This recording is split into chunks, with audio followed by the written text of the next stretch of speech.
Hello everyone.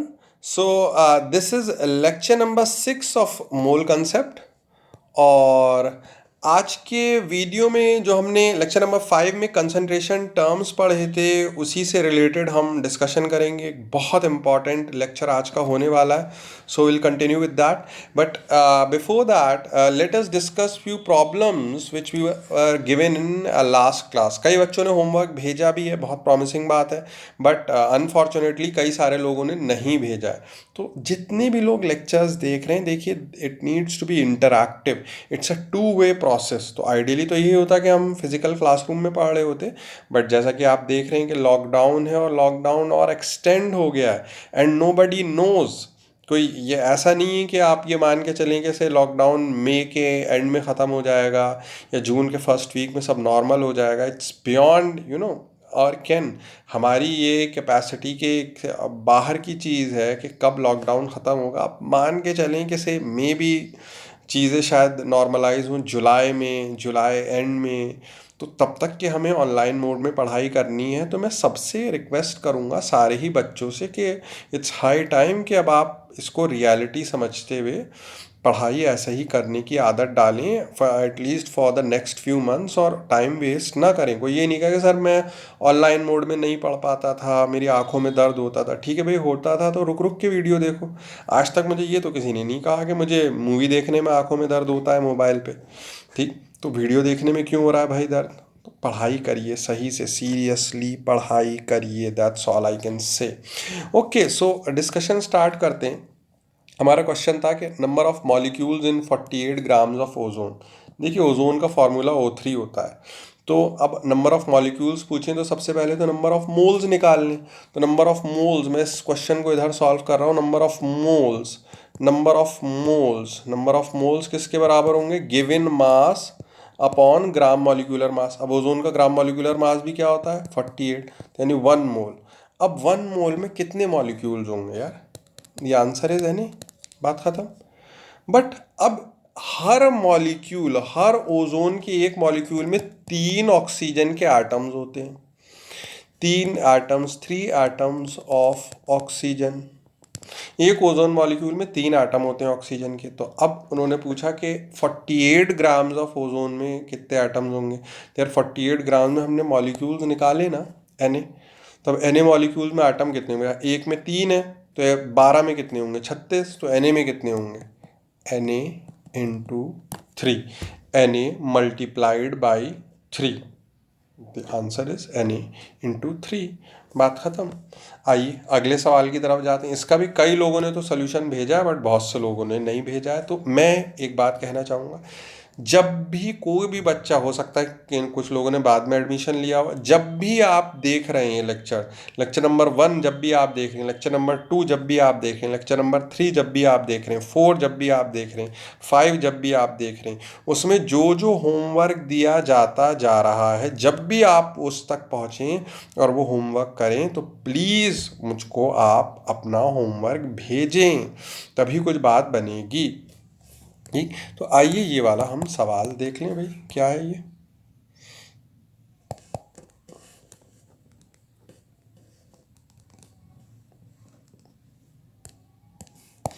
ठीक, equal masses of oxygen, hydrogen and methane are taken in a container in identical condition.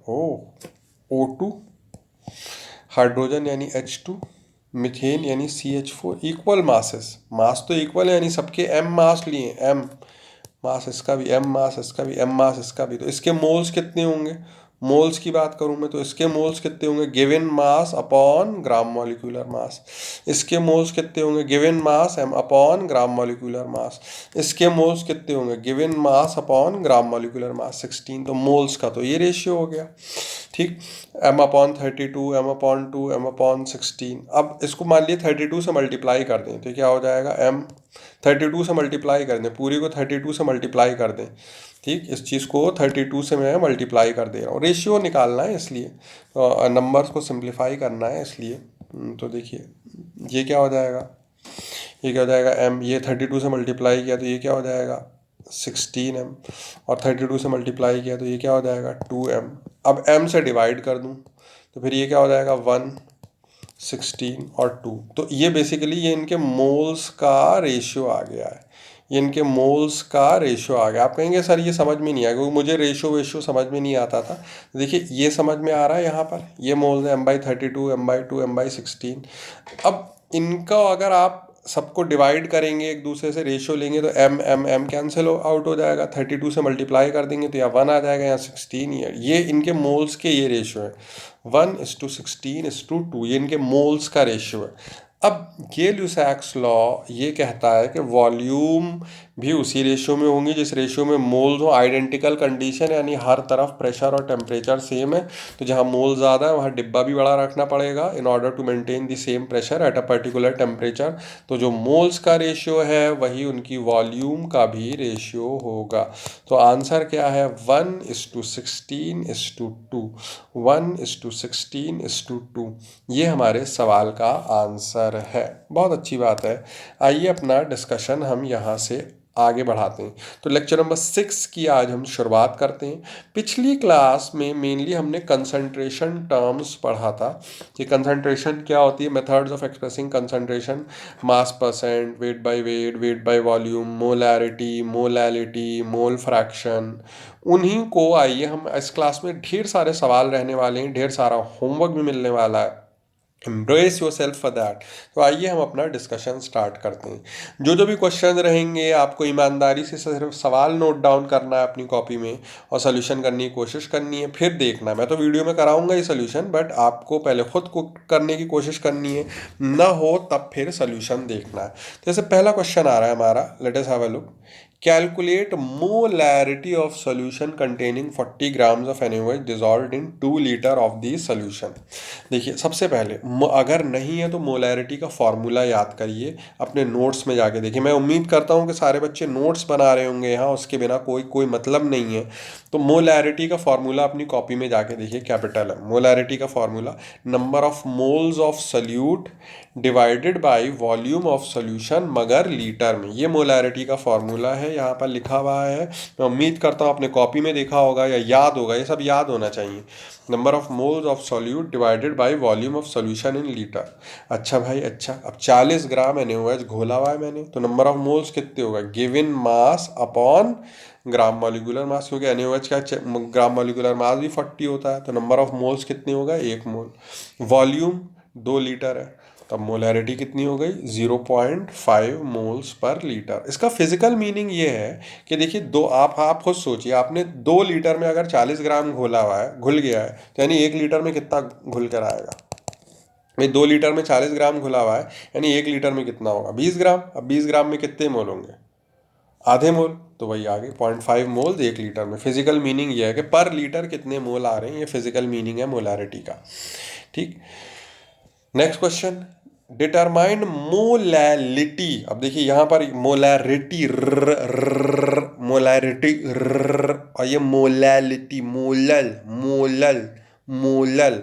तो there is a difference. Molality of solution containing 87.7 gram of NaCl dissolved in 1500 grams of water। तो this a different question. यहाँ आपको molality find करनी है एक ऐसे पानी में जो सॉल्यूशन तैयार किया गया और 1500 ग्राम्स ऑफ वाटर। पानी की डेंसिटी 1 ग्राम पर ml होती है, तो 1500 ग्राम का मतलब यहाँ 1500 ml हो जाएगा। और 1500 ml जब लीटर में कन्वर्ट होगा तो अच्छा खैर उसकी ज़रूरत भी नहीं है, यहाँ पर मोलैलिटी पूछी है एक्चुअली में। आइए देखते हैं molality, number of moles of solute divided by mass of solvent in KGs. ये फॉर्मूला रिमेंबर, उसके बिना सवाल ही नहीं कर पाएंगे, कुछ होगा ही नहीं। You have to remember this formula, इसको आपको याद रखना है, तय है ये याद रखें, ज़रूर से याद रखें, तभी कुछ बात बनेगी। Molality, number of moles of solute divided by mass of solvent in KGs. Number of moles of solute divided by, ठीक, आजकल तो ज़ुकाम हो जाता है तो डर लगने लगता है, अरे भाई कहीं कोरोना तो नहीं हो गया। ठीक, तो कोई बात नहीं, वैसे नहीं हुआ है मुझे, इम्यूनिटी मेरी ठीक ठाक है, लेट्स होप सो। ठीक। मोलैल, बट डर तो लगता ही है। Molality, number of moles of solute divided by mass of solvent in KGs. ठीक, तो मोल्स ऑफ NaCl सबसे पहले हम निकालें। मोल्स क्या है, 87.7 ग्राम NaCl है, तो नंबर ऑफ मोल्स कैसे निकलेंगे, गिवन मास अपॉन ग्राम फार्मूला मास। आयनिक कंपाउंड है तो ग्राम फार्मूला मास, तब गिवन मास तो गिवन है हमको। और NaCl का देखिए, सोडियम का कितना होता है 23, क्लोरीन का कितना होता है 35.5, 35.5। इनको जब आप जोड़ेंगे तो कितना हो जाएगा 58.5, ये एक मोल का हो जाएगा। तो अब नंबर ऑफ मोल निकल कर आ गए, given mass upon gram molecular mass या gram formula mass for an ionic compound. तो जब आप डिवीजन करेंगे तो कितना आ जाएगा 1.5 मोल्स। मैं एक और बात यहाँ सारे बच्चों से कहना चाहूँगा कि जब मैं 11th-12th में था तो मैंने एक बहुत बड़ी गलती कर ली थी कि मैं कैलकुलेटर का यूज़ करने लग गया था। उससे उसका नतीजा आज ये है कि मेरी कैलकुलेशन की स्पीड भी, कैलकुलेशन करने की एबिलिटी भी बहुत ही ज़्यादा पुअर है, बहुत ही पुअर है, बहुत ही ख़राब है। तो प्लीज़ प्लीज़ प्लीज़ मेरी सारे बच्चों से यहाँ रिक्वेस्ट रहेगी कि कैलकुलेशन करने की आदत, अभी टाइम लगेगा कोई बात नहीं। आप कहेंगे अरे सर वो उन्होंने तो कैलकुलेटर यूज़ करके जल्दी से निकाल लिया, मैं तो कैलकुलेशन कर रहा हूँ, मुझे देर लग गई। एग्ज़ाम में तो देखिए कैलकुलेटर है नहीं। कैलकुलेशन की आदत डालिए, वरना फिर आपकी बहुत ख़राब सिचुएशन हो जाएगी, एकदम मेरी वाली। मेरी बहुत पुअर कैलकुलेशन की एबिलिटीज़ हैं, इसलिए कि मैं कैलकुलेटर यूज़ कर लिया था मैंने 11th क्लास में, फिर 11th में, 12th में, कॉलेज में भी करते रहे। चलिए कॉलेज में जब करेंगे तब ठीक है, बट अभी तो 11th-12th में आप पूरा खुद से कैलकुलेशन करने में सेल्फ रिलायंट बनिए। मोल्स आ गए। अब हमसे क्या पूछिए, मोलैलिटी। मोलैलिटी क्या होता है, number of moles of solute, mass of solvent, मगर शर्त यह है केजी में, फॉर्मूले में ही पहले लिखवा दिया है मास ऑफ सॉल्वेंट, मगर किस में होना चाहिए, केजी में, केजी में। तो फिर 1500 ग्राम्स था तो वो केजी में कितना हो गया आपके 1.5 केजी, यानी मोलैलिटी 1 मोलल ऐसे बोलेंगे, या तो 1 मोलल बोलिए या small m, 1 m। Capital M का मतलब क्या होगा, मोलैरिटी। स्मॉल m का मतलब क्या होगा, मोलैलिटी। ठीक, ये हो गया। आइए एक और सवाल देखते हैं। सवाल यहाँ पर बहुत सारे हैं, अब यहाँ पर आज की क्लास में there are lots and lots of questions, theory भी है बट सवाल ज़्यादा है। अ गिवन सोल्यूशन, एक सोल्यूशन हमने तैयार किया 230 grams of ethyl alcohol and 720 grams of water. ठीक, determine mole fraction of each component. अब देखिए, इतनी हम क्लास 10 में कार्बन एनिड्स कंपाउंड्स पढ़ के आ रहे होते हैं। इथाइल एल्कोहल बोलते हैं हम C2H5OH को, शराब को। ठीक, C2H5OH, तो जब आप इसको जोड़ेंगे तो इसका ग्राम मॉलिक्यूलर मास कितना आ जाएगा, 46 ग्राम्स पर मोल। 46 ग्राम्स पर मोल, 46 ग्राम पर मोल क्यों 46 ग्राम पर मोल क्यों, देखिए वो 2 कार्बन, 6 हाइड्रोजन, 1 ऑक्सीजन, सबको जोड़ के इतना आ जाएगा। तो 230 ग्राम है, तो इसके पहले मोल्स कितने हो गए, एथाइल अल्कोहल के मोल्स कितने हो गए, given mass upon gram molecular मास, जब डिवीजन करेंगे 5 मोल्स। ऐसे वाटर के मोल्स कितने हो गए, given mass upon gram molecular मास कितने हो गए, 40 मोल्स। ठीक, अब मोल फ्रैक्शन हमसे पूछा है, सवाल में ये पूछा मोल फ्रैक्शन हर किसी का बताइए। तो मोल फ्रैक्शन इथाइल अल्कोहल का क्या होगा, mole of ethyl alcohol divided by total number of moles. तो इथाइल अल्कोहल के मोल्स कितने हैं 5, टोटल मोल्स कितने हैं 45, तो 5/45 1/9, ये कितना हो गया 0.11, ये आ गया। अब वैसे देखिए ये भी कर सकते हैं आपके, मोल फ्रैक्शन दूसरे वाले का क्या होगा, 1 minus mole fraction of ethyl alcohol, इससे भी आ जाएगा आंसर। बट आइए करके भी देखते हैं। तो दूसरे वाटर क्या मोल फ्रैक्शन क्या होगा, पानी के moles divided by total number of moles. तो अब टोटल नंबर ऑफ मोल्स यहाँ पर कितने हो गए, पानी के मोल्स कितने, जब डिवीजन करेंगे तो 0.89, इन दोनों को जोड़ेंगे तो आंसर 1 आ जाएगा। तो total mole fraction, total fraction 1 है। ठीक, ये आ गया हमारा। नेक्स्ट क्वेश्चन, आगे बढ़ते हैं हम, नोट डाउन करते चलिए। ठीक, सवाल है बट आपको खुद करने की कोशिश करनी है।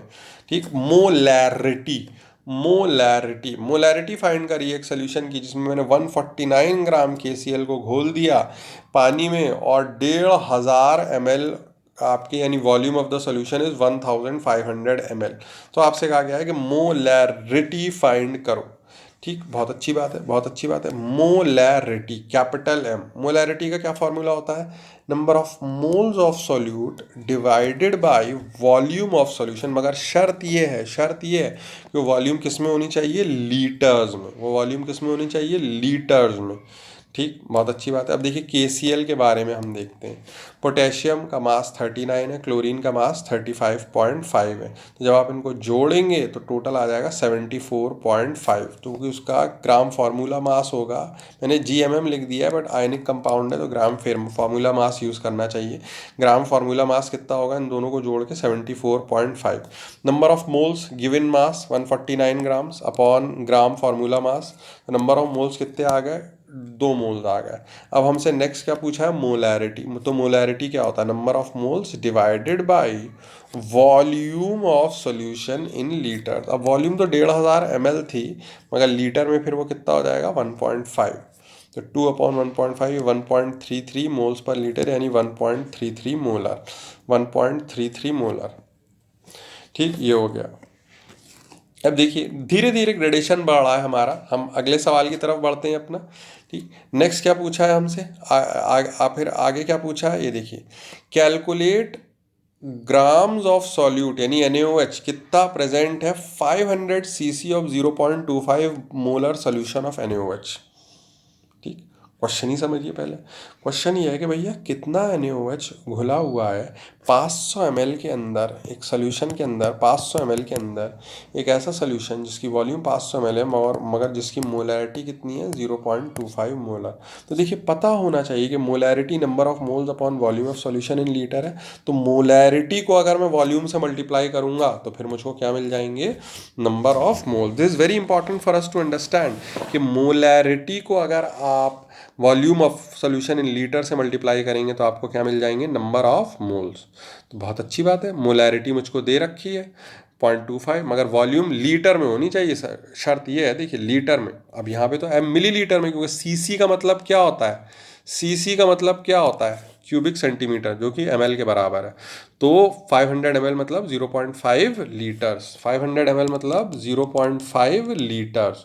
0.5 लीटर्स। तो ये देखिए मोलैरिटी गिवन है, इसको वॉल्यूम से मल्टीप्लाई कर दिया 0.5 लीटर्स। तो अब ये देखिए कितना हो गया मल्टीप्लिकेशन के बाद?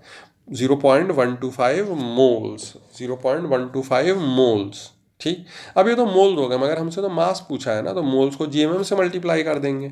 तो gram of NaOH, mass of NaOH, ये मोल्स जो निकल कर आए हैं इसको GMM से मल्टीप्लाई कर दिया, जो कि NaOH का 40 होता है। अभी पहले क्वेश्चन में भी देखा था। तो मल्टीप्लिकेशन के बाद में ये 5 ग्राम्स आ गया।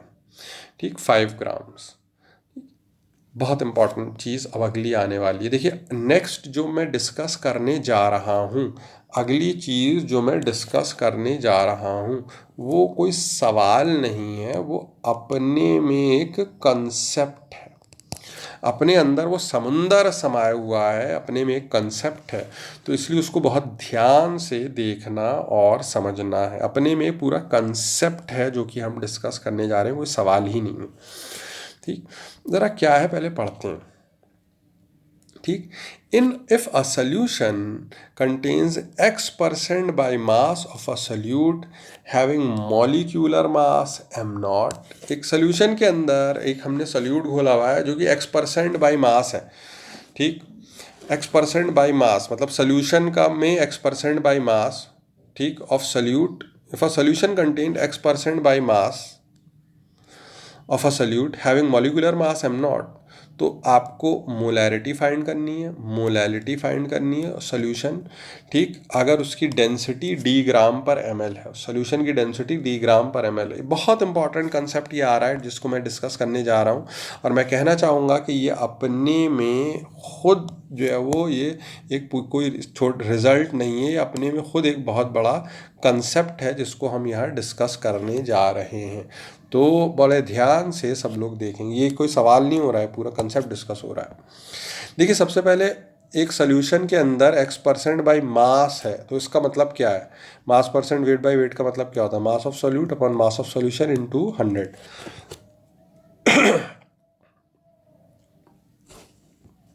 This is what we mean by mass percent weight by weight. Fine. अब मान लेते हैं हम मास ऑफ सोल्यूशन 100 ग्राम है, सोल्यूशन का मास 100 ग्राम है, तो उसमें x% by mass of solute है, तो यानी mass of solute upon 100 gram into 100 वो x के बराबर होना चाहिए, x% है, यानी वो x ग्राम होगा सोल्यूट का मास। यानी फिजिकल मीनिंग का मतलब क्या है कि भाई अगर x% है तो अगर 100 ग्राम सोल्यूशन का मास है तो उसमें x ग्राम सोल्यूट भी है, एक्स ग्राम सल्यूट भी है, कुछ भी हो सल्यूट एक्स ग्राम है। अब उसके मोल्स हो जाएंगे एक्स अपॉन एम नॉट, क्योंकि सवाल ही में दे रखा है, मुझको सवाल में ही दे रखा है कि भाई उसका मॉलिक्यूलर मास जो है वो एम नॉट है। सवाल में लिखा हुआ था कि मॉलिक्यूलर मास ऑफ सल्यूट क्या है, एम नॉट। तो मोल्स ऑफ सल्यूट क्या हो जाएंगे, एक्स अपॉन एम नॉट। अब देखे जाइएगा, देखिए बहुत टफ क्वेश्चन आ रहा है। Density of solution, density of solution, भाई जब हमें मास ऑफ सोल्यूशन दे रखा था और हम फिर जो है वो डेंसिटी ऑफ सोल्यूशन भी के पे भी हम काम कर सकते हैं। डेंसिटी ऑफ सोल्यूशन क्या होती है, आपके mass upon volume. Mass of solution जो कि हमने शुरुआत में मान लिया था 100 ग्राम, वॉल्यूम ऑफ सोल्यूशन जो कि नहीं पता, तो अब यहाँ से फिर निकल कर आएगी वॉल्यूम ऑफ सोल्यूशन 100, डेंसिटी तो दे रखी थी डी, तो 100 upon D M L, 100 upon D M L. Gram से ग्राम कैंसिल आउट हो गया, एम एल उधर चला गया, ग्राम से ग्राम कैंसिल आउट हो गया, एम एल उधर चला गया, यू इधर मल्टीप्लाई हो गया एम एल, तो डेंसिटी वॉल्यूम कितनी आ गई, 100 अपॉन डी एम एल। अब वॉल्यूम ऑफ सोल्यूशन ये तो एम एल में, लीटर में कितनी होगी, 1000 से डिवाइड कर देते हैं मिली लीटर को, तो लीटर में आ जाती है, तो वॉल्यूम कितनी आएगी, 1 अपॉन 10 डी लीटर्स।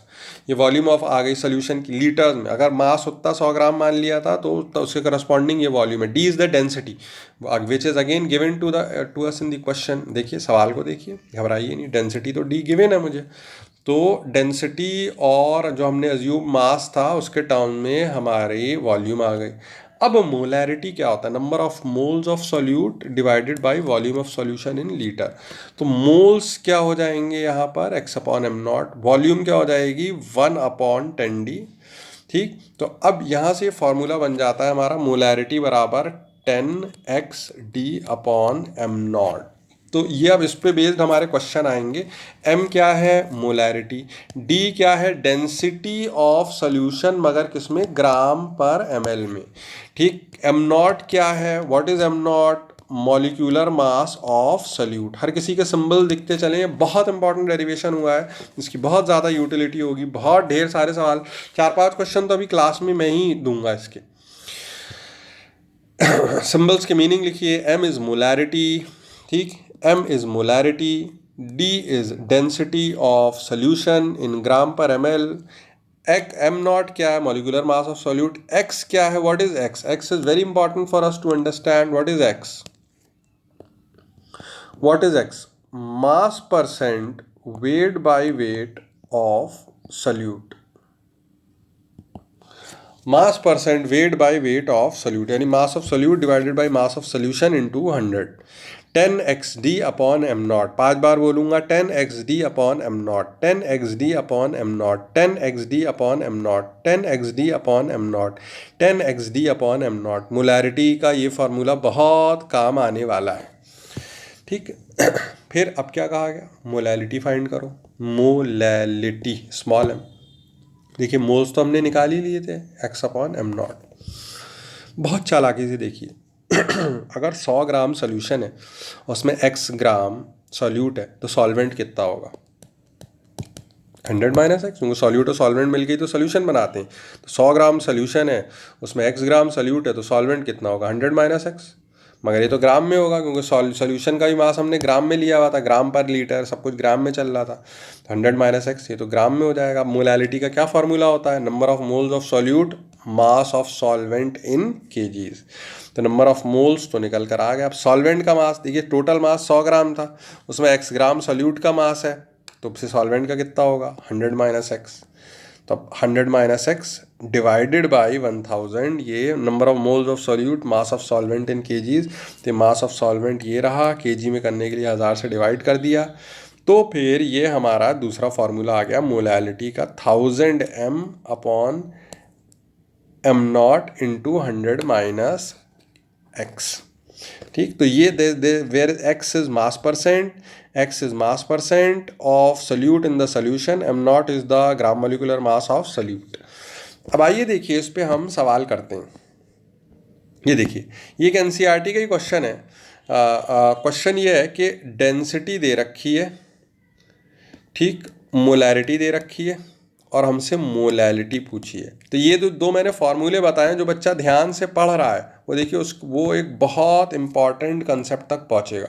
अगर कोई ध्यान से पढ़ रहा है तो बहुत इंपॉर्टेंट कंसेप्ट तक पहुंचेगा। आप कहेंगे कौन सा कंसेप्ट? कंसेप्ट ये है कि अगर मोलैरिटी दे रखी हो, अगर मोलैरिटी गिवन हो तो मोलैलिटी निकाली जा सकती है। अगर मोलैरिटी गिवन हो तो मोलैलिटी निकाली जा सकती है। This is very very important concept, we need to understand. अगर मोलैरिटी गिवन हो तो मोलैलिटी निकाली जा सकती है। देखिए, मोलैरिटी गिवन है और डेंसिटी गिवन है, ये दो चीज़ें गिवन है, तो आप पहले ये मास परसेंट निकाल लिए। उस मास परसेंट को फिर यहाँ ला के अप्लाई कर दीजिए, तो उस मास परसेंट की हेल्प से आप मोलैलिटी निकाल लेंगे। तो ये एक बहुत अच्छा मेथड हमारे पास मोलैरिटी से मोलैलिटी निकालना, मोलैलिटी से मोलैरिटी निकालने का है। आइए एनसीईआरटी का क्वेश्चन देखें। कोई ये मैं बहुत हाई फाई चीज़ नहीं करा रहा हूँ, एनसीईआरटी का ही क्वेश्चन है। उन्होंने एक सोल्यूशन में डेंसिटी दे रखी है, डेंसिटी ऑफ सोल्यूशन। उन्होंने मोलैरिटी दे रखी है। तो मोलैरिटी दे रखी है, डेंसिटी दे रखी है, और क्या पूछी है? मोलैलिटी। तो पहले नहीं, पहले डायरेक्ट नहीं निकाल सकते, पहले हमको मास परसेंट निकालना होगा। 10 x d upon am not. तो यहाँ से हमने जो है वो क्या कहते हैं कि सबसे पहले ये मोलैरिटी का जो फॉर्मूला था 10 x d upon am not, तो मुझको एम नॉट पता है, मुझको डी पता है, तो मैं सबसे पहले यहाँ से x निकालूंगा। Let me calculate x for you. ये देखिए, मोलैरिटी बराबर 10 x d upon am not, ठीक। तो यहाँ से मास परसेंट हमको नहीं पता थी, तो हमने मास परसेंट कैलकुलेट करी 14.04%, like this the mass percent, ठीक, ऑफ वेट बाय वेट। अब जो मोलैलिटी का फार्मूला है x अपॉन एम नॉट, ये नंबर ऑफ मोल्स उसके हो गए, और फिर ये 100 माइनस एक्स, क्योंकि ग्राम में था तो केजी में कन्वर्ट करने के लिए 1000 से डिवाइड कर दिया। तो ये तो क्या है? मोल्स, और ये क्या है? Mass of solvent in KGs. तो जब आप यहाँ पर फिर प्लग करेंगे वैल्यूज़, तो ये आंसर आ जाएगा 2.79। ये शॉर्टकट मेथड है देखिए सवाल करने का, कि मोलैरिटी दे रखी है और हमसे क्या पूछी हो? मोलैलिटी। तो पहले मास परसेंट बीच में एक निकालिए, वो इस फॉर्मूले में प्लग कर दीजिए, आपको मोलैलिटी मिल जाएगी। ठीक, कुछ और क्वेश्चन है यहाँ पर। ये देखिए, 6.02 into 10⁻20 molecules of urea are present in 100 ml of solution. The concentration of urea solution is. देखिए, नंबर ऑफ मोल्स निकालिए। नंबर ऑफ मोल्स कैसे निकलेंगे? Number of entities upon Avogadro's number. अब एवोगैड्रोस नंबर यहाँ पर वही है, नंबर ऑफ एंटिटीज दे रखी हैं, तो 1/1000 मोल्स है हमारे पास में। वॉल्यूम ऑफ सॉल्यूशन लीटर में कितनी है? 0.1 लीटर या 100/1000 लीटर। तो नंबर ऑफ मोल्स ये निकालेंगे 1/1000, volume of solution in litre, ठीक। वो 100/1000 यानी 0.1, जब वो डिवीजन करेंगे तो 0.01 मोलर, ये हमारा निकल कर आएगी 0.01 मोलर। देखिए, जो हमारा एग्ज़ाम है जेई मेन, वो 2013 ऑनवर्ड्स तो वो जेई मेन के नाम से जाना गया है। उससे पहले वो AIEEE के नाम से होता था 2012 तक। AIEEE का फुल फॉर्म क्या है? All India engineering entrance examination. तो उसी को बाद में जेई मेन कर दिया गया और IIT जेई को जेई एडवांस कर दिया गया, उसी का क्वेश्चन था। अब देखिए, ये कुछ सवाल हैं जो कि आपको करने हैं, यहीं पर हैं। देखिए, मैं 2-2 मिनट का टाइम दे रहा हूँ और आपको करने की कोशिश करनी है। First question, how many moles of magnesium phosphate Mg3PO4 whole twice will contain 0.525 moles of oxygen atom. ठीक, कितने मैग्नीशियम फॉस्फेट मॉलिक्यूल ने कि उसमें 0.25 मोल मैग्नीशियम एटम हो। ठीक, मैं देखिए एक चीज़ कहना चाहूँगा कि एक मैग्नीशियम फॉस्फेट में, ठीक,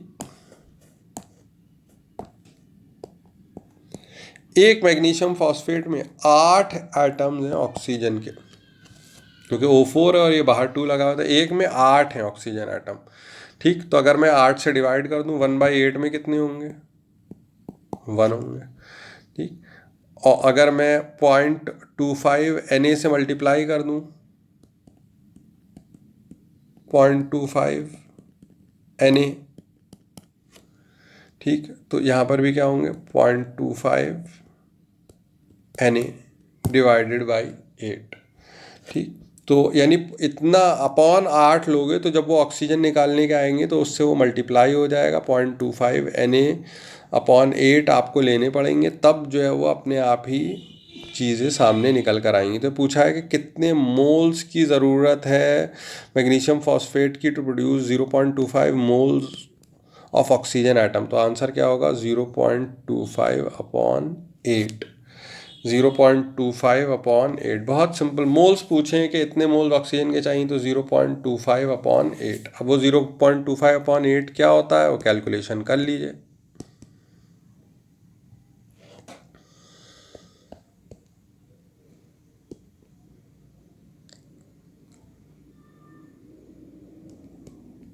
ठीक, 1/212 वो कैलकुलेट करेंगे तो आपको आंसर आ जाएगा, आंसर मिल जाएगा। ठीक,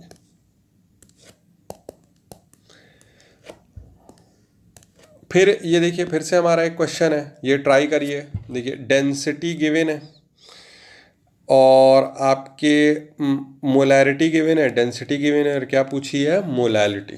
तो वही पहले डेंसिटी या तो शॉर्टकट मेथड से करना है, तो डेंसिटी और मोलैरिटी गिवन है तो मास परसेंट निकालिए, मास परसेंट निकल गई तो फिर उसकी हेल्प से मोलैलिटी निकाल दीजिए। ओके, सो जेई एडवांस 2014 का क्वेश्चन, देखते हैं कौन कर पाता है और कौन इसका सोल्यूशन भेज पाता है। टफ बिल्कुल भी नहीं है, सवाल कर सकते हैं। कंपाउंड है H2S, उसका GMM दे रखा है 80। ठीक, उसको हमने जो है वो घोला गया और उसका सोल्यूशन तैयार किया गया 0.4 ग्राम्स पर ml। यानी डेंसिटी हमको पता है और GMM पता है 40।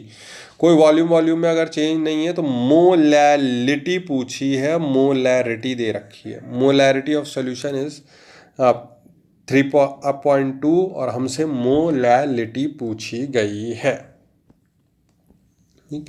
वन मोर क्वेश्चन, यहाँ पर डेंसिटी गिवन, आपके डेंसिटी पूछी गई है, यहाँ पर क्या दे रखा है मोलैरिटी दे रखा है, मास परसेंट दे रखा है 24% H2O बाई मास। यानी यहाँ पर x गिवन है, मास परसेंट गिवन है, मोलैरिटी गिवन है, तो हमसे क्या पूछी गई है डेंसिटी। वही 10x d upon am not लगाएंगे, आंसर आ जाएगा। ठीक, फिर ये देखिए molal aqueous solution methyl alcohol का दिखा रहा है। देखिए वर्डिंग्स को ध्यान से सुनना है। मोलल एक्वस, एक्वा बोलते हैं पानी को, यानी इसके अंदर दो चीज़ हैं, एक तो मिथाइल अल्कोहल है और दूसरा उन्होंने खुल के नहीं बताया, इनडायरेक्टली बताया कि दूसरी चीज़ क्या है, पानी है। ठीक, अब 5.2 मोलल हमको दे रखा है तो उन्होंने मोल फ्रैक्शन पूछा है, तो वो मोलल के लिए जो मोल फ्रैक्शन है x upon am not 100 minus x upon 1000 वो लगा दीजिएगा, उससे आंसर आ जाएगा। ठीक, फिर अब ये देखिए डेंसिटी यहाँ पर पूछी है 120 ग्राम्स ऑफ यूरिया, जबका GMM इसका 60 है। ठीक, डेंसिटी पूछी है इन 1000 ग्राम्स ऑफ वाटर इज 1.15 ग्राम पर ml, और ये डेंसिटी यहाँ पर गिवन है तो, और हमसे ग्राम मॉलिक्यूलर मास वगैरह गिवन है। ठीक, और तो यहाँ पर अब हमसे क्या पूछी है मोलैरिटी। तो डेंसिटी ऑफ अ सोल्यूशन हमको गिवन है, कितने मोल डिजॉल्व किए गिवन है, और हमसे वो मोलैरिटी पूछ रहे हैं। They are asking us about molarity. ठीक, फिर ये सब क्वेश्चन है ratio of masses of oxygen and nitrogen in a particular gaseous mixture 1:4। The ratio of numbers of their molecules is. ठीक, अच्छा क्वेश्चन। मास का रेशियो जो है वो 1:4 का है, यानी mass of oxygen upon mass of nitrogen 1:4। अब मास का अगर ये रेशियो है तो इसके मोल्स का क्या रेशियो हो जाएगा, देखिए this divided by gram molecular mass m/2। Moles का ये है, मास का क्या हो जाएगा दिस 4 डिवाइडेड बाय n2 का जो है वो क्या कहते हैं कि आपके 28। तो देखिए कितना हो गया 1/32, 4/28।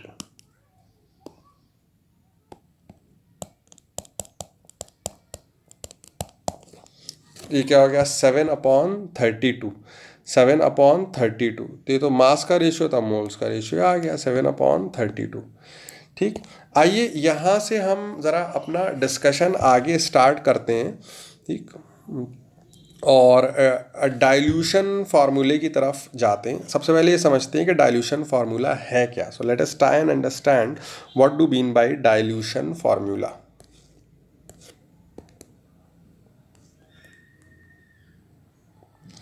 ठीक, ये देखिए यहाँ से डिस्कशन स्टार्ट हो रहा है हमारा डाइल्यूशन फार्मूला।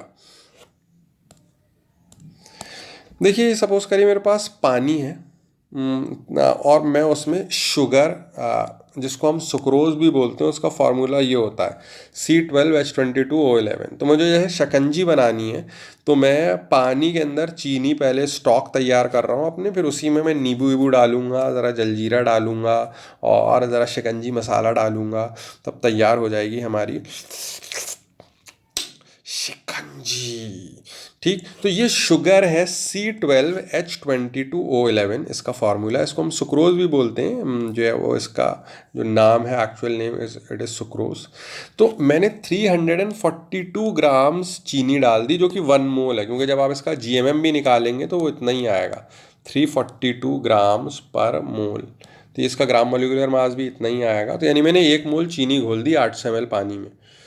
ये देखिए पानी था, इसमें इतनी 342 ग्राम चीनी घोल दिया, नहीं 1 मोल चीनी घोल दिया। मैं आपसे पूछ रहा हूँ यार मोलैरिटी बताना है ज़रा, ये जो हमने अभी शुगर का जो स्टॉक तैयार किया है उसकी मोलैरिटी बताना। आप कहेंगे अरे it's very easy, number of moles of चीनी, number of moles of sugar, वो 1 मोल है, और वॉल्यूम ऑफ सोल्यूशन मगर लीटर में 0.8, तो 1/0.8 ये कितना हो जाएगा, 1.25। बहुत अच्छी बात है, बहुत अच्छी बात है। ये हमारी क्या निकल कर आ गई, मोलैरिटी।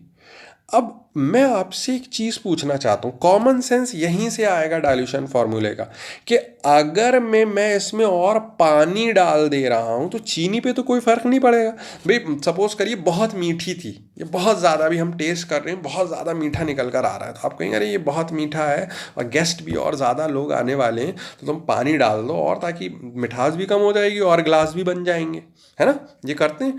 तो मैं अगर उसी उसी टम्बलर में, उसी जग में मैं अगर और पानी डाल दे रहा हूँ तो क्या चीनी कम हो जाएगी? देखिए मिठास तो इसलिए कम हो जाएगी कि पर यूनिट वॉल्यूम चीनी कम हो गई, क्योंकि वही चीनी अब ज़्यादा पानी में फैल गई, मगर चीनी के मोल्स तो कम नहीं होंगे, चीनी का मास तो कम नहीं होगा। This is very important for us to understand कि चीनी का मास कम नहीं होगा, चीनी जितनी थी उतनी ही रहेगी, पानी डालने से चीनी बदलने वाली नहीं है। तो हमने और 1 लीटर और 1000 ml और पानी डाल दिया, बहुत अच्छी बात है साहब, डाल दो, बहुत अच्छी बात है, वेरी गुड, पानी डाल दिया। तो अब टोटल पानी कितना हो गया, 1800 ml हो गया सॉल्यूशन। चीनी तो भैया उतनी ही है, चीनी तो उतनी ही है, 1 मोल 342 ग्राम। तो अब नई मोलैरिटी क्या हो जाएगी, आप कहेंगे अरे चीनी तो उतनी ही है, नंबर ऑफ मोल्स तो वही है 342/342, जो कि उसका ग्राम मॉलिक्यूलर मास था, चाहे निकाल के देख लिए, फॉर्मूला इसलिए लिखा था। वॉल्यूम ऑफ सॉल्यूशन, अब पहले तो 0.8 लीटर थी, अब कितनी हो जाएगी, 1800 ml का मतलब क्या, 1.8 लीटर। तो अब वॉल्यूम कितनी हो जाएगी, 1.8 लीटर। जब आप ये डिवीजन करेंगे तो यानी मोलैरिटी कितनी आ जाएगी, 0.55 मोलर। हाँ ठीक है। तो आप कह रहे हैं सर पढ़ा क्या रहे हैं, क्या बताने, शिकंजी बनाना चाह रहे हैं क्या, तो लाइए पिलवा दीजिए, लाइए सर चैनल में से निकाल के शिकंजी दे दिए, पी लूँ जलजीरा डाल के। समझिए समझिए समझिए समझिए समझिए समझिए, ये देखिए, ये अगर मेरे पास में एक सल्यूशन है जिसकी मोलैरिटी m1 है और जिसकी वॉल्यूम v1 है, तो यानी कि इसमें नंबर ऑफ मोल्स कितने होंगे, m1 v1 सल्यूट के, क्योंकि मोलैरिटी का फॉर्मूला ही यही होता है, number of moles divided by volume of solution in litre. तो मोलैरिटी का तो फॉर्मूला यही होता है m1v1। ठीक, अब अगर मैं इसमें पानी डाल देता हूँ, पानी और डाल देता हूँ, तो मोल्स तो बदलने वाले नहीं हैं, मगर पानी डालने के उपरांत, पानी डालने के बाद में, पहले इतना पानी था और पानी डाल दिया, तो नई volume total complete total volume कितनी हो गई, टोटल वॉल्यूम कितनी हो गई यहाँ पर, V2। तब मैं आपसे पूछ रहा हूँ नई मोलैरिटी क्या होगी, आप कहेंगे कि सर मोलैरिटी चेंज हो जाएगी क्या, हाँ, क्योंकि वॉल्यूम चेंज हो जाएगी तो मोलैरिटी, मोल्स चेंज नहीं हुए, मोल्स नहीं बदलें, मोल्स नहीं बदलें, बट मोलैरिटी ज़रूर बदल गई है। मोल्स नहीं बदले मगर मोलैरिटी ज़रूर बदल गई। तो मोलैरिटी क्या हो जाएगी? Number of moles upon volume of solution in litres. तो नंबर ऑफ मोल्स यहाँ पर ऑफ कोर्स कितने हैं? M1V1, ठीक, वो तो वही है। नई वॉल्यूम कितनी है? V2। तो नई मोलैरिटी M2 क्या है? M1V1 अपॉन V2, या इधर V2 को मैं मल्टीप्लाई कर दूं तो ये फार्मूला बन जाएगा M1V1 is equal to M2V2। इसी को हम क्या कहते हैं? Dilution formula. यानी कि if a solution of same substance is diluted from volume V1 to volume V2, तो पुरानी वाली मोलैरिटी अगर M1 थी तो नई वाली मोलैरिटी V2, पुरानी मोलैरिटी M1, ये देखिए मैंने कुछ नहीं किया है, इधर मोल्स क्या थे? M1V1, उधर भी मोल्स क्या है? M2V2। मोल्स बराबर मोल्स कर दिया, राज वही छुपा हुआ है। यानी ये देखिए बहुत इंपॉर्टेंट कि वॉल्यूम ऑफ, ये देखिए M1V1 बराबर M2V2 क्या है? कि वो डाइल्यूट वाला जो सोल्यूशन है उसकी मोलैरिटी, डाइल्यूट वाले की वॉल्यूम, कंसनट्रेटेड वाले की मोलैरिटी, कंसनट्रेटेड वाले की वॉल्यूम, ये M1V1 बराबर M2V2। Volume of dilute solution to be prepared और molarity of dilute, volume of concentrated solution to be used into molarity of concentrated. ठीक, ये डाइल्यूशन फार्मूला कहलाता है कि बस उसी सोल्यूशन में आप पानी ऐड कर दीजिए तो नई मोलैरिटी क्या होगी? मोल्स तो नहीं बदलेंगे, मोलैरिटी बदल जाएगी। आइए इसी पे एक क्वेश्चन है जो कि हमारा होमवर्क बनता चला जा रहा है, ये होमवर्क बनता चला जा रहा है, होमवर्क कि what volume of water must be added to 0.5 litre of 10 molar acid solution to make it exactly 0.5 molar. यानी एक सोल्यूशन था जो कि 0.5 लीटर का था और 10 उसकी मोलैरिटी थी।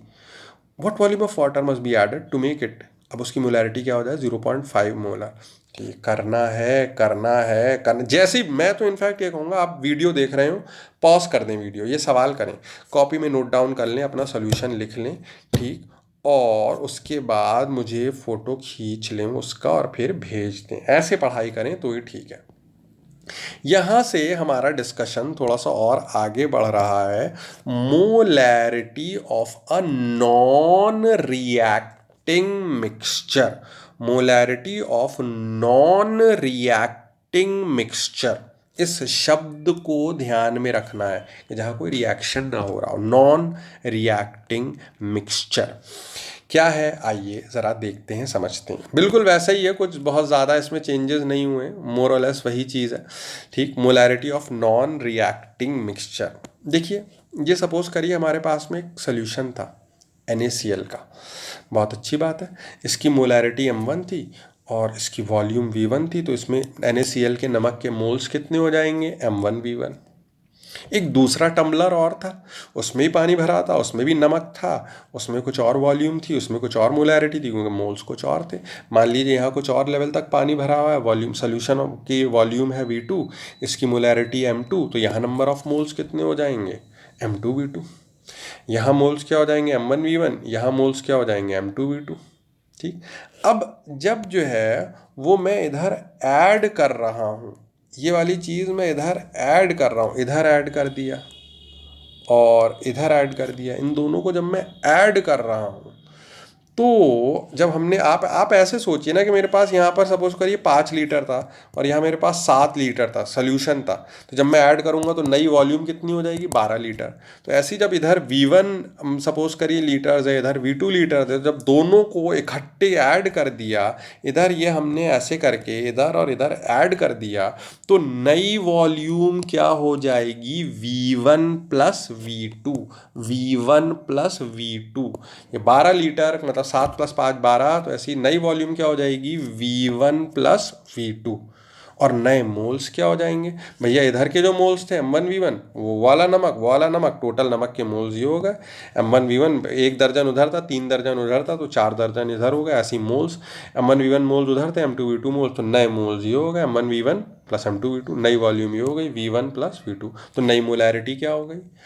M1V1 plus M2V2 upon V1 plus V2। ये नई मोलैरिटी हो गई। नॉन रिएक्टिंग क्यों कहा गया, नॉन रिएक्टिंग क्यों कहा गया? ओहो, नॉन रिएक्टिंग क्यों कहा गया? नॉन रिएक्टिंग देखिए कहने का रीज़न ये था, नॉन रिएक्टिंग एक्चुअली में इसलिए कहा गया था कि मोल, अगर कोई केमिकल रिएक्शन ना हो, मोल्स ना बदल जाएं, मोल्स ना बदल जाएं, तो इसीलिए नॉन रिएक्टिंग कहा गया था कि so that mole should not change, that is why it was non reacting. इस पे क्वेश्चन भी है, क्वेश्चन देखिए, अभी हैंड टू हैंड इलस्ट्रेशन कर लीजिए। आज ढेर सारे क्वेश्चंस हैं आपके लिए, और ये क्वेश्चंस ऑब्वियसली होम पे रहने वाला वर्क है, होमवर्क, होमवर्क जो कि मुझे व्हाट्सएप पे चाहिए जल्द से जल्द। ठीक, तो अब आप देखिए कि अच्छा, आज जैसे कि आपको मालूम होगा कि हमारी जो है वो बंसल क्लासेस की ऐप लॉन्च हो गई है। So it's a wonderful app. In fact इससे मुझको जस्ट याद आया, क्योंकि आगे के असाइनमेंट वगैरह है, देखिए ये हमारी मोबाइल एप्लीकेशन है, मैं यहाँ पर स्क्रीन पे दिखा रहा हूँ, पहले भी बताया था। और आगे जो है वो काफ़ी सारी चीज़ें जो है वो हम इसी के थ्रू, ऐप के थ्रू ही जो है वो सारी चीज़ें जो है वो हम आपके बताएंगे, सारी चीज़ें करेंगे। तो मैं रिक्वेस्ट कर रहा हूँ कि ये सारे बच्चे ऐप डाउनलोड कर दें, बहुत ही अच्छे फीचर्स हैं इसमें, टेस्ट वेस्ट ले सकते हैं, सब रैंक वैंक आ जाएगी, असाइनमेंट सारी चीज़ें, तो इट्स अ वंडरफुल ऐप। तो बहुत स्ट्रीमलाइन हुए, पूरे ऑनलाइन मोड के लिए हम अकस्टम्ड हो गए, तो सभी से मेरी रिक्वेस्ट है कि ये आप ऐप डाउनलोड कर लें। बट एनीवेज चलिए अपना डिस्कशन हम यहाँ पर कंटिन्यू रखते हुए आगे बढ़ते हैं। ये देखिए, दो सॉल्यूशंस हैं हमारे, नॉन इलेक्ट्रोलाइट, मतलब वो मिक्स किए गए हैं, एक की वॉल्यूम दे रखी है, एक की मोलैरिटी गिवन है, दूसरे की वॉल्यूम है, दूसरे की मोलैरिटी गिवन है। तो फाइनल जब दोनों को मिक्स कर देंगे तो मोलैरिटी क्या होगी? This is our homework question. एक मेथड्स ऑफ एक्सप्रेसिंग कंसंट्रेशन बच जाता है, पार्ट्स पर मिलियन, पार्ट्स पर मिलियन। इसको समझने में बहुत प्रॉब्लम होती है लोगों को, आई डोंट नो व्हाई। ठीक, आइए हम जो है वो क्या कहते हैं कि ज़रा इसको देखते हैं। भाई स्कूल में टेस्ट हुआ, ठीक, टेस्ट था 10 नंबर का, मेरी कोई ज़्यादा ख़ास तैयारी नहीं थी, तो मेरे उसमें टेस्ट में 7 नंबर आए। तो अब अगर मैं आपसे पूछूं कि बताइए मेरे टेस्ट में कितने परसेंट मार्क्स आए, कितने परसेंट मार्क्स आए? मैं सुन सकता हूँ अपने मन की आवाज़ से, आप कहेंगे 70%, 70%। इसका फिजिकल मीनिंग क्या है? देखिए ये वर्ड क्या है, 70%। ठीक, सेंट जो है, ये वर्ड जो है, इसका मतलब होता है, अमेरिका में स्लैंग यूज़ करते हैं, दिस दैट मीन्स 100। जैसे हम बोलते हैं यहाँ पे सैकड़ा, ठीक, हिंदी में बोलते हैं आपके एकदम मतलब नॉर्मल वर्ड सैकड़ा, सैकड़ा का मतलब क्या होता है? 100, ठीक, 100। तो सेंट का मतलब भी होता है 100। तो 70%, परसेंट फिजिकल मीनिंग उसका यही है कि भैया यार मेरे 70 नंबर थोड़ी आ गए, मैं कोई जीनियस थोड़ी हूँ कि 10 मार्क्स के टेस्ट में 70 नंबर लेकर आऊँगा ना। मतलब ये है कि जो तुम्हारे 70% मार्क्स हैं, इसका मतलब ये है कि तुम्हारा टेस्ट 10 नंबर का था और तुम्हारे मार्क्स आए उसमें 7। बट अगर वही टेस्ट 100 मार्क्स का होता तो उसी के प्रपोर्शन में आपके मार्क्स कितने आते? 70। तो उसका अर्थ है 70%। यानी पता ये चला कि 100 में अगर नंबर निकालने हों, 100 में नंबर निकालने हो तो मल्टीप्लाई किससे करते हैं? 100 से। अब आ जाइए, अब केस सेट है, अब अगला आर्टिकल सेट है, पार्ट्स पर मिलियन, पर मिलियन। मिलियन का मतलब होता है, million means 10 lakh, 10 lakh means एक के बाद 6 बार जीरो या 10 की पावर 6। ये सब याद रखिएगा, छोटी छोटी चीज़ें, नई नई बातें हमको पता चल रही हैं। मिलियन का मतलब होता है 10 लाख, मिलियन मीन्स 10 लाख, 10 की पावर 6, मिलियन मीन्स 10 लाख, 10 की पावर 6। तो पार्ट्स पर मिलियन। अब देखिए, जब हमने परसेंट निकालने के लिए 100 से मल्टीप्लाई किया था कि उसके प्रोपोर्शन में मार्क्स, तो पर मिलियन निकालने के लिए हम मल्टीप्लाई किससे करेंगे? 10 की पावर 6 से। तो मास of solute upon mass of solution into 10 की पावर 6, ठीक, ये क्या निकल के आ जाता है, पार्ट्स पर मिलियन, या फिर volume of solute upon volume of solution into 10⁶, 10⁶। ठीक, अब आइए इस पे हम एक सवाल कर लेते हैं, एनसीईआरटी का ही क्वेश्चन है, देख लेते हैं इसको। देखिए, a sample of drinking water was found to be contaminated with chloroform, chloroform होता है CHCl3, and it is suppose to be carcinogenic, carcinogenic का मतलब कैंसर इंड्यूसिंग, क्लोरोफॉर्म हार्मफुल है और उससे कैंसर हो जाता है। The level of contamination was 15 ppm by mass, तो इसका मतलब क्या है, 15 ppm का मतलब क्या होगा, 15% का मतलब क्या होगा, 15% का मतलब क्या होगा कि 15 ग्राम 100 ग्राम में, तो हो गया 15%। तो 15 ppm का मतलब क्या होगा, 15 ग्राम 10⁶ ग्राम में। तभी तो जब आप ppm निकालते हैं तो वो जो है वो क्या कहते हैं आपके, कि ये 10⁶ से 10⁶ कैंसिल होके क्या आ जाता, 15 ppm आ जाता। तो उसका फिजिकल मीनिंग ये होगा कि 15 ग्राम प्रेजेंट है 10⁶ ग्राम में, तभी 15 ppm है। तो it means 15 ppm means 15 gram of CHCl3 is present in 10⁶ gram of solution. ठीक, 1 लाख 10 लाख ग्राम सोल्यूशन में 15 ग्राम प्रेजेंट है, बहुत कम ही प्रेजेंट है इसीलिए। ठीक, इसीलिए वेदर रिपोर्ट अगर आप देखते होंगे तो वहाँ पार्टिकुलेट मैटर की जो है वो कंसंट्रेशन ppm में देते हैं, वो ppb पार्ट्स पर बिलियन, बट चलिए अभी ppm ही पढ़ते हैं। ठीक, तो अब पहली चीज़ मुझसे क्या पूछी है कि यार ppm रहने दो भैया, हमें परसेंट में बता दो। तो परसेंट आ जाओ भैया पुराने वाले में, कि 15 ग्राम प्रेजेंट है 10⁶ ग्राम में, तो अच्छा वो 100 ग्राम में कितना प्रेजेंट होगा, यानी परसेंट, यानी इंटू 100। तो आंसर आ गया कितना, 15 इंटू 10⁻⁴% या फिर वो ऐसे करके लिख देंगे तो 0.0015%। नेक्स्ट चीज़ क्या पूछी है, it is very important, molality, molality पूछी है। तो मोलैलिटी क्या होता है, number of moles of solute upon mass of solvent in KG, solvent solution नहीं, सॉल्वेंट इन केजीज। तो मोल्स तो यार निकल गए, अगर 15 ग्राम था तो वो CHCl3 का जब आप ग्राम मोलिकुलर मास निकालेंगे तो 119.5 आएगा, जिसको मैं अप्रॉक्सीमेटली इतना जुगाड़ करके 120 लिख दे रहा हूँ, ताकि 15/120 कितना हो जाए, 1/8। ये तो क्या होगा, मोल्स। अब आप खुद सोचिए प्लीज़, 10 लाख रुपए में से मैं 120 रुपये अगर माइनस कर दे रहा हूँ तो लगभग 10 लाख ही हो गया यार, कम ऑन। 10 लाख रुपए हो आपके पास में, मैं कहूँ भैया 120 रुपये दे दो, तो अब आप दे भी देंगे तब भी ये कहेंगे मेरे पास 10 लाख रुपए हैं अभी। तो ये देखिए, बहुत ध्यान से बता रहा हूँ, बहुत ध्यान से, ऐसे बुक्स में नहीं मिलेगा। सॉल्वेंट का मास लेना होता है हमको, मास ऑफ सॉल्वेंट, मगर यहाँ सोल्यूशन का मास था 10⁶, मगर जो सोल्यूशन का मास है वही सॉल्वेंट का मास है, क्योंकि 10⁶ में से आप 120 घटाएंगे भी तो भी 10⁶ ही रहेगा। तो जब मोलैलिटी निकालते समय number of moles of solute mass of solvent in KGs होगा, तो वो मास ऑफ सॉल्वेंट भी आप 10⁶ लीजिए। क्या आप कहेंगे सर उसमें से सॉल्यूट माइनस करो, यार सॉल्वेंट इतना ज़्यादा है कि सॉल्यूट उसमें से माइनस करो नहीं करो कोई फ़र्क नहीं पड़ेगा। तो जो सॉल्वेंट का मास है वही सोल्यूशन का मास है 10⁶, जो कि केजी में इतना आ गया। तो जब आप कैलकुलेशन करेंगे तो ये हमारी मोलैलिटी आ जाएगी। देखिएगा, करिएगा, नहीं समझ में आए तो फिर पूछिएगा। तो ये जो है वो हमारा ये वाला लेक्चर है। आइए जो है वो मेथड्स ऑफ एक्सप्रेसिंग कंसंट्रेशन को ज़रा होमवर्क देख लेते हैं हम यहाँ पर। एनसीईआरटी होमवर्क के बारे में आइए बात कर लेते हैं। ये देखिए हमारे अब सारे क्वेश्चंस लगभग खुले हुए हैं यहाँ पर। बैक एक्सरसाइज की बात कर रहा हूँ मैं, chapter number 1 some basic concept of chemistry also known as mole concept, उसकी बैक एक्सरसाइज की बात कर रहा हूँ मैं। तो ये हमारे बैक एक्सरसाइज में अराउंड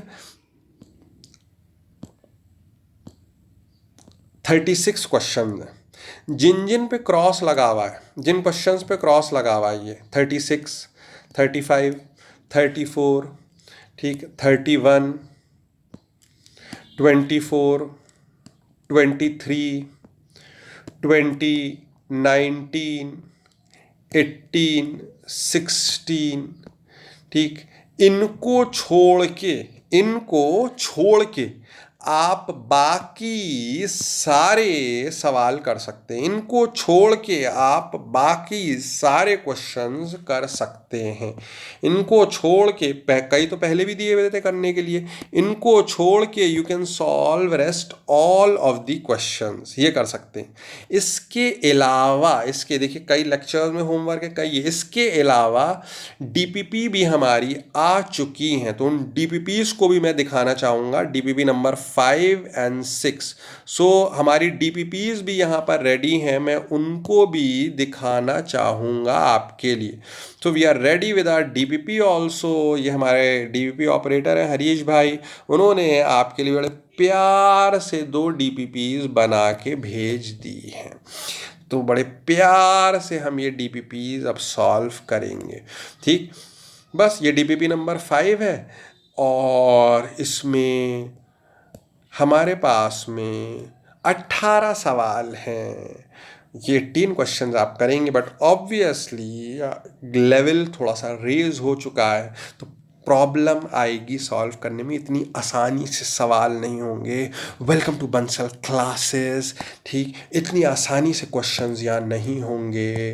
तो क्वेश्चन आएगी बाद में, उनके आंसर्स भी हैं जो कि आप देख सकते हैं। तो ये डीपीपी नंबर 5 है। फिर डीपीपी नंबर 5, एक से मेरा पेट नहीं भरता, मुझे 2 चीज़ें पसंद हैं, तो इसीलिए डीपीपी 5 के साथ साथ मैंने डीपीपी 6 भी दे दी, problems related with mixing and dilution. तो ये डीपीपी 6 है, इसमें भी मात्र हमारे 12 सवाल हैं, तो ये टोटल 30 सवाल आपके सामने आ चुके हैं लेक्चर 6 के बाद में।